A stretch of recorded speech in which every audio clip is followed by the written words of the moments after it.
को छोड़ो क्योंकि इनको अभी मौका नहीं मिला है। ये ऐसा क्यों? आप ये करने की क्या आवश्यकता है? भाई नियम तो सबके लिए नियम है। भाई जब 2 बच्चे का नियम बनेगा तो सभी के लिए हो, उसमें क्या हिंदू और क्या मुसलमान। मैं पूछना ये चाहता हूं, मेरी समझ में एक बात नहीं आती अरविंद भाई, इस बिल से दिक्कत क्या है? जैसे अभी आपने कहा कि 4.5 साल से क्यों नहीं आया, अभी क्यों आया जी। मैं आपसे पूछना चाहता हूं 4.5 साल में क्या सरकार ने काम नहीं किए? 4.5 साल से जो जितने भी दंगे होते थे वो खत्म करने का काम नहीं किया? लॉ एंड ऑर्डर मजबूत नहीं किया? बिजली अच्छी नहीं की? पानी लोगों को नहीं दिया? कोरोना में एक टॉप क्लास व्यवस्था नहीं दी? कोरोना में एक टॉप क्लास व्यवस्था नहीं दी? रही 2 बच्चों की बात, मैं पहले से कहता आया हूं, जनसंख्या देश के लिए महामारी बनती जा रही है। इस जनसंख्या पे रोक लगाना बहुत जरूरी है और उत्तर प्रदेश के मुख्यमंत्री श्री योगी आदित्यनाथ जी ने ये कदम उठाया है, ये बधाई के पात्र हैं और हर हालत में इस पे रोक लगनी ही चाहिए। अच्छी बात है, लेकिन विश्व हिंदू परिषद जो ये कह रहा है उसका क्या मायने निकाला जाए? नियम तो सभी के लिए होना चाहिए ना भाई। वो कह रहे हैं कि नहीं भाई आप एक वर्ग विशेष को जो है उस पे नियम लगा दो, लेकिन आप कभी मेरे सरधना में आना, मैं आपको बड़ी अच्छी चीज दिखाऊंगा। मेरे यहाँ एक खालिद नाम का व्यक्ति है, मैं एक दिन पूछने लगा कि मियाँ बताओ कितने बच्चे हैं तुम्हारे? तो उन्होंने कहा साहब 22। मुझसे कहा 22। मैंने कहा नाम बताओ मुझे सबके, कि साहब गिन के बता सकता हूं, नाम नहीं बता सकता। अच्छा। जब ये स्थिति होगी तो विश्व हिंदू परिषद गलत कहां कह रहा है? आप थोड़े कहे को ज्यादा समझना चाहिए आपको। तो आप मतलब विश्व हिंदू परिषद की बात का समर्थन करते हैं? 100% समर्थन करना ही चाहिए, क्यों नहीं करना चाहिए? भाई मैं चाहता हूं कि किसी के मन में कोई सवाल हो। देखिए इन्होंने क्या कहा, इन्होंने कहा कि भाई खालिद का उदाहरण दिया, अब किसी दिन हम और अनुराग जी सरधना चलेंगे तो उस खालिद से भी मिलने की कोशिश करेंगे हैं।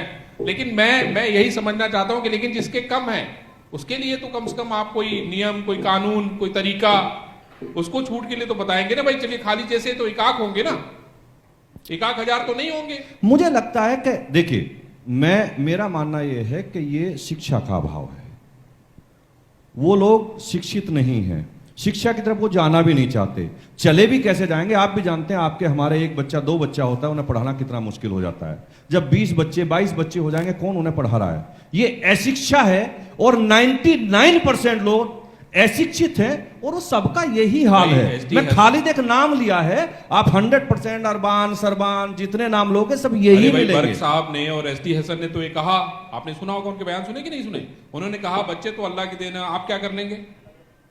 अल्लाह और भी कुछ दे सकता है, बच्चे ही देगा केवल बच्चे ही मिलेंगे अल्लाह से। भाई उनका तो ये कहना है कि भाई अल्लाह जो है कारसाज है और वो जो है वो सब कुछ जानता है। उन्हें सलाह दीजिए मेरी तरफ से कि अल्लाह से कुछ अच्छा मांगे, अच्छा विकास हो, देश की तरक्की हो, देश से आतंकवाद खत्म हो, ये अल्लाह से मांगिए। ये बच्चे मत मांगिए, क्योंकि जितना आप बच्चे बढ़ाते जा रहे हैं उत्तर प्रदेश और हिंदुस्तान में रोज देख रहे हैं आप, आतंकवाद बढ़ता जा रहा है, क्राइम बढ़ता जा रहा है। तो अल्लाह से बहुत कुछ मांगे, अल्लाह है, भगवान है, उनसे मांगिए, लेकिन बच्चा ज्यादा मत मांगिए, 2 ही ठीक है। भाई अभी एक सवाल और, अभी मैं देखा आज सुबह अखबार में पढ़ रहा था तो संदीप पांडे जिनको मैग्सेसे अवार्ड मिला है, उन्होंने सवाल खड़ा किया कि भाई एटीएस ने इस समय जो गिरफ्तारी की है वो उस पर उन्होंने सवाल खड़ा किया है, समाजवादी पार्टी ने उस पर सवाल खड़ा किया है, बहुत सारे दूसरों लोगों ने उस गिरफ्तारी पे सवाल खड़ा किया। आप मुझे ये बताइए, उनका कहना ये है कि भाई अलकायदा जो है अफगानिस्तान पाकिस्तान है वहां से चल के भारत आज एक समाजवादी पार्टी का प्रोग्राम था आगरा में, आपने देखा है वो? नहीं देखा मैंने। नहीं देखा है? देखा। क्या हुआ है उसमें? नहीं भाई जिंदाबाद किसी कंट्री की, किस कंट्री की? पाकिस्तान की। हाँ। तो यही चरित्र है समाजवादी पार्टी का। कैसे लोगों की बात कर रहे हैं आप? उनका यही चरित्र है, वो पाकिस्तान जिंदाबाद के नारे लगाते हैं, वो इसी बात की रोटी खाते हैं। और मुस्लिम को भाजपा का डर दिखाकर, सरधना में संगीत सोम का डर दिखाकर, उत्तर प्रदेश में संगीत सोम का, योगी का डर दिखाकर इसी से तो वोट मांगना चाहते हैं वे। ये पाकिस्तान समर्थक लोग हैं। कितनी बात कर रहे हैं आप लोग? नहीं, वो तो ठीक है संगीत भाई, लेकिन ये एटीएस को लेके आपके मन में लगता नहीं है कि देखिए मुझे लगता है देखिए ये अखिलेश जी किस किस पे सवाल उठाते हैं? सेना पे उन्हें भरोसा नहीं, पुलिस पे उन्हें भरोसा नहीं, पिताजी पे उन्हें भरोसा नहीं, चाचा पे उन्हें भरोसा नहीं, भाई पे उन्हें भरोसा नहीं, भाभी पे उन्हें भरोसा नहीं। किस पे भरोसा करेंगे? वे पूछना उनसे जाकर। तो क्या करे वो? भाजपा पे भरोसा करे? क्या करे वो? भाजपा सही कर रही है, भरोसा करना ही चाहिए उन्हें।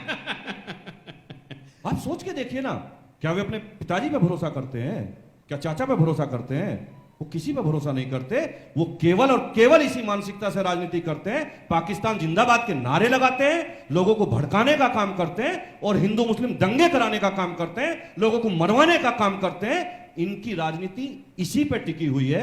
और मैं अक्सर हमेशा कहता हूं, देखिए सबको मेरी बात बुरी लग जाती है, हो सकता है आपको भी लगे। नहीं। उत्तर प्रदेश में 12 से 17 मुगल शासन चला है।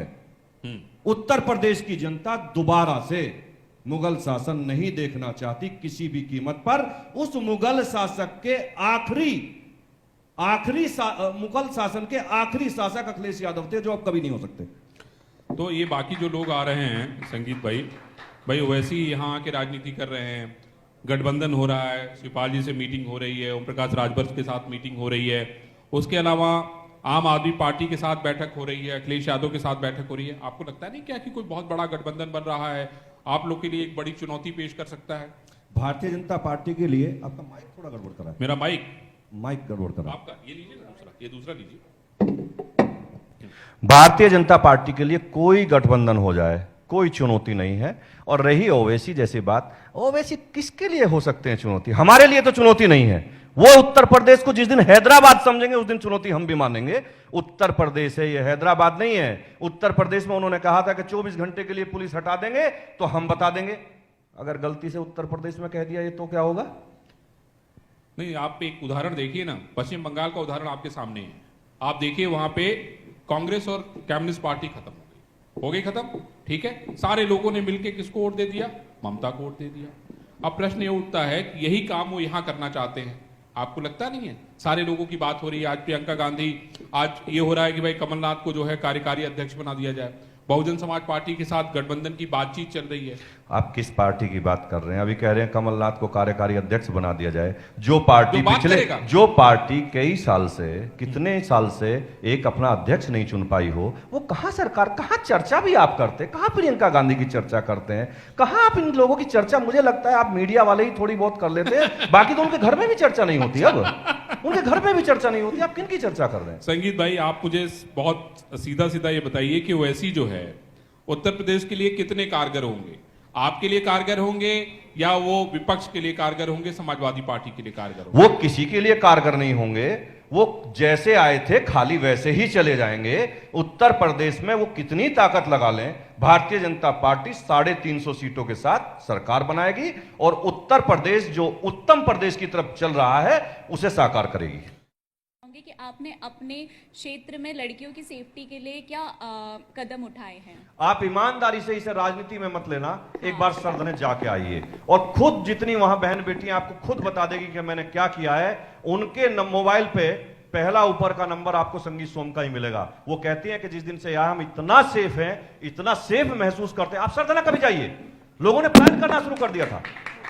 लोगों ने प्लान करना शुरू कर दिया था। और मैं आपको कहूंगा, ये जितनी बहनें यहां बैठी, एक बार जरूर जाइए, वहां जाके बेटियों से बात करिए।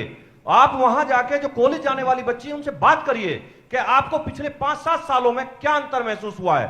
ये अंतर महसूस हुआ है कि बेटी दिन में भी घर से नहीं निकल पाती थी, आज रात के 12 बजे भी सरदने में खुलेआम घूमती है और कोई टच नहीं कर पाता है। ये हमने दिया है। मैं समझता हूं कि अब 8 बजने वाले हैं लगभग, और संगीत ने इतनी जोरदार बातें कही हैं। 2022 का इन्होंने पूरा प्लान और पूरा खाका तैयार कर रखा है। इनके मन में सारी चीजें फीड हैं, चाहे वो जनसंख्या को लेके हो, चाहे वो ओवैसी को लेके हो, चाहे समाजवादी पार्टी को लेके। बसपा पे आपने कुछ नहीं कहा संगीत भाई? बसपा है ही नहीं कहीं, तो किस पे ना बसपा। मैं फिर कह रहा हूं, समाजवादी पार्टी की जितनी सीट आई थी नहीं आएंगी, लिख के रख लेना। मैं जानता हूं अखिलेश यादव जी आपके भी मित्र हैं, आप लिख के रख लेना, उन्हें बता भी देना। वो मेरे भी मित्र हैं, संगीत सोम ने ये कहा है, आप उन्हें बता देना कि जितनी सीटें आई थी उतनी नहीं आएंगी। बसपा की जितनी आई थी नहीं आएंगी। और रही बाकी कांग्रेस और कौन कौन पार्टी है, उनका तो खाता भी नहीं खुलेगा। यहां भारतीय जनता पार्टी 350+ सीटों के साथ उत्तर प्रदेश में आएगी और उत्तर प्रदेश की जनता फिर से उत्तर प्रदेश में भारतीय जनता पार्टी और योगी जी को मुख्यमंत्री देखना चाहती है। इसलिए उत्तर प्रदेश में एक तरफा लहर है। मैं फिर कह रहा हूं, आपको ये राजनीतिक बात लगती होगी, किसी दिन आप चलना मेरे साथ चलना और ऐसे ही आप घूम के देखना, लोगों से बात करके देखना, आपको खुद महसूस होगा कि उत्तर प्रदेश में क्या है, क्या हुआ है। चलिए संगीत भाई, आप न्यूज वन इंडिया के इस कार्यक्रम में आए, आपने इतना अमूल्य समय दिया। मैं समझता हूं कि अगला अधिवेशन हम लोग नोएडा करेंगे और उसमें हम लोग आपको शान से बुलाएंगे और बहुत सारी नई बातें भी सुनेंगे, जिसके बिल में आप कहीं ना कहीं आपकी सलाह रही होगी, कहीं ना कहीं आप भागीदार रहे होंगे और बहुत सारी ऐसी राय और मशवरे आपसे लेंगे जो मैं समझता हूं कि देश और प्रदेश के लिए बहुत आवश्यक है।